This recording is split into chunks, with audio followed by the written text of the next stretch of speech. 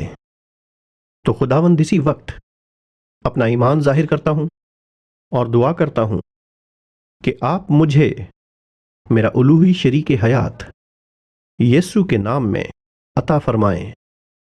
آئے باپ، میں دعا کرتا ہوں کہ مجھے تیار کریں ایمان میں، کردار میں، مقصد اور احزار کو کامل کرنے میں، اس موقع کے لیے جب آپ میرے لیے مناسب شخص عطا فرمائیں گے۔ مجھے حکمت دیں، مجھے سمجھ عطا فرمائیں، فضل عطا فرمائیں، تاکہ میں باحکمت با ایمان چل سکوں۔ میرا ایمان ہے، میں آپ کے کلام سے متفق ہوں اور پادری صاحب سے بھی، کہ میں شادی کروں گا اور میں خاندان بناؤں گا اور میں اپنی زندگی میں خدا کا مقصد پورا کروں گا۔ ایمان ظاہر کرتا ہوں، خدا میرا ایمان تجھ پر ہے اور میری یہ دعا میری زندگی میں ضرور کامل ہوگی۔ یسوع کے نام میں دعا مانگتا ہوں، آمین آمین آمین۔ خدا نے آپ کو سنا ہے، ایمان لائیں، توکل کریں۔ توجہ مرکوز کرنے کے لیے میں آپ سب کا تہہ دل سے شکریہ ادا کرتا ہوں۔ خدا آپ کو برکت دے، ہم بہت جلد ملیں گے۔ تو یہ پیغام کا اختتام ہے۔ میں پر یقین ہوں کہ آپ نے فضل پایا ہوگا۔ ہم آئندہ بھی خدا پر ایمان رکھو سلسلہ وار کو جاری رکھیں گے۔ اگر آپ کو اپنی زندگی میں کسی بھی دشواری کا سامنا ہو تو بے ساختہ ہمیں کال کریں یا اسکرین پر دیے گئے نمبر پر کال کریں۔ ہم آپ کے لیے دعا کرنے کے لیے ہمیشہ تیار ہیں۔ اور اگر آپ نے یسوع مسیح کو اپنا خداوند اور نجات دہندہ کے طور پر تسلیم نہیں کیا تو یہ ایک بہترین موقع ہوگا۔ میرے ساتھ یہ دعا کیجئے، میرے خداوند یسوع، میں تسلیم کرتا ہوں کہ میں ایک گنہگار ہوں، مجھے حاجت نجات دہندہ ہے۔ میں ایمان رکھتا ہوں کہ آپ میرے گناہوں کے عوض میں صلیب پر مصلوب ہوئے اور مردوں میں سے جی اٹھے۔ میں التجا کرتا ہوں کہ آپ میری زندگی میں آئیں اور میرے دل میں آئیں، یسوع کے نام میں آمین۔ اگر آپ نے اپنے دل میں ایمان اور پر امید ہو کر یہ دعا کی ہے اور جاننا چاہتے ہیں کہ نئی تخلیق کے طور پر اس سفر کا آغاز کیسے کریں، بلا ساختہ ہم سے رابطہ کریں۔ ہم اختتام کو پہنچ گئے ہیں، البتہ ہم آئندہ پھر یہی ملیں گے۔ خداوند آپ کو خوش رکھے۔